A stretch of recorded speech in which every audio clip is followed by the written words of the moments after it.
Menuruni kumpulan. Apakah trend dia? How does it change? First one, the atomic size increases. Okay, ini very important. Size atom meningkat. You can see this picture. Daripada lithium sampai cesium, size atom semakin besar. Mengapa dia semakin besar? Disebabkan oleh pertambahan bilangan orbital atau petala. So number of shells filled with electron increases by 1.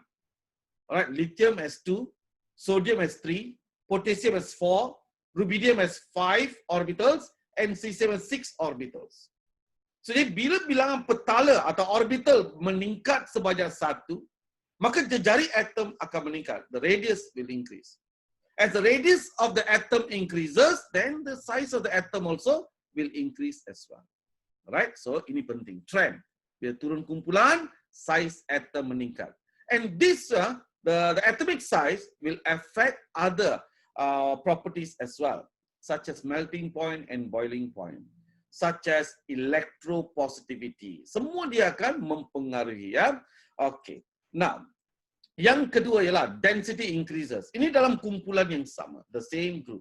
As I go down the group, the density increases. Density directly proportional to the mass, G6. Bila RAM meningkat, that means the JAR nya meningkat, maka density also will increase because it become heavier. So density will increase. Okay, ini density. Next, melting point, boiling point decreases.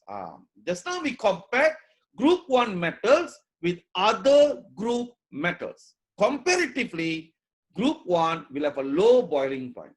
So among the members in group 1, from lithium until cesium, we start with rubidium enough, we realize that the melting point and the boiling point decreases. Highlight this point, decreases. Why? Okay, now we talk about bonding.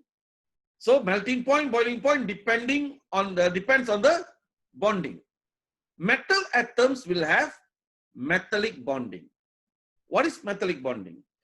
Metallic bonding atau ikatan logam merupakan ikatan yang terbentuk di antara nukleus dua atom.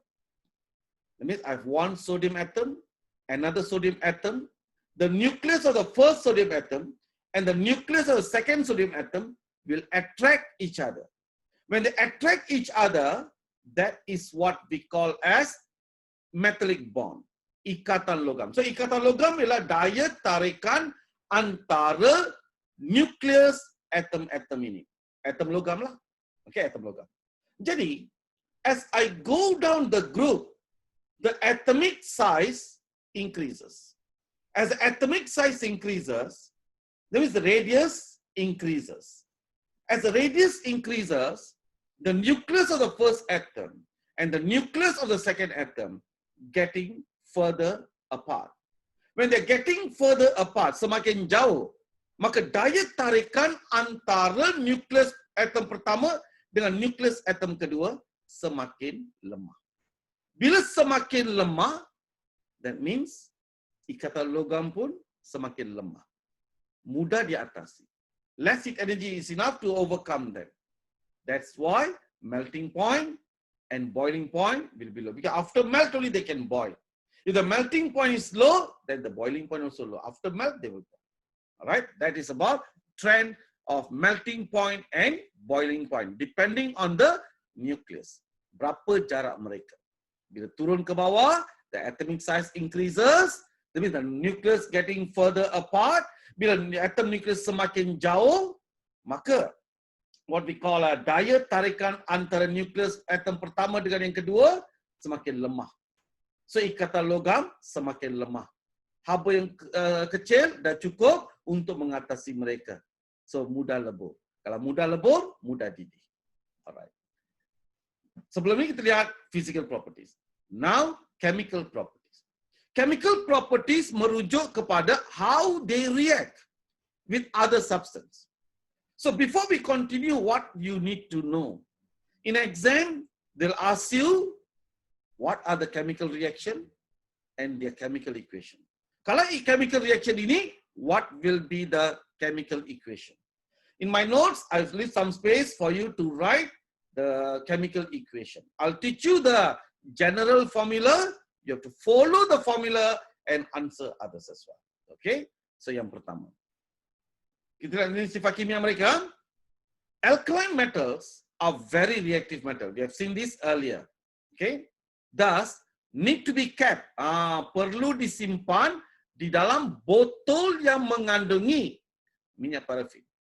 Atau minyak zaitun pun boleh juga. Why? Kenapa kita letak dalam botol yang ada minyak? Okay, cooking oil lah normally also can. Okay, olive oil, paraffin oil can. Kerana they are very reactive. When they are very reactive, kalau if they are in contact with the air contain oxygen. Kalau dia terdedah kepada udara, yang mana udara mengandungi oksigen, they will start to react. Satu white layer, lapisan berwarna putih akan terbentuk di luar logam tersebut. Ini menunjukkan tindak balas kimia telah berlaku. So we don't want them to react. Kalau oxygen still okay. Kalau water sometimes can cause very reactive reaction, so until lead to an explosion. Boleh berlaku. Alright. So jadi unsur kumpulan logam ini perlu dicegah daripada bertemu dengan oksigen, dan yang paling utama ialah bertemu dengan air. If they are in contact with water, can cause explosion. Okay, some of them are very dangerous. So that's why it's kept in a bottle that contain olive oil atau paraffin oil. So this oil will prevent water from in contact with the metal. So in lab, bila dia gunakan, dia akan keluarkan satu a small piece, they will wipe it out first. Using tissue, remove the oil layer, expose the metal. Alright, so need to be kept in what we call bottles contain paraffin oil or what we call olive oil also can. Cannot simply just leave it on the table or in any container just like that. Okay, so dia akan bertindak balas. So dangerous. Group 1, a very, very, very reactive metal. Other than that, number of valence electron is 1. This is chemical property. The valence electron 1, that's why they're in group 1. Thus, they always tend to donate the valence electron to form cation. Right? Positive ion. So, semua unsur kumpulan satu akan membentuk cation bercas satu positif. All. Whether lithium, sodium, potassium, rubidium, and so on.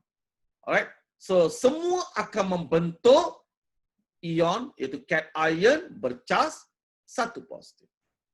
Now, kemudahan untuk membentuk ion positif will affect the reactivity. The easier the metal atom forms cation, the more reactive the atom.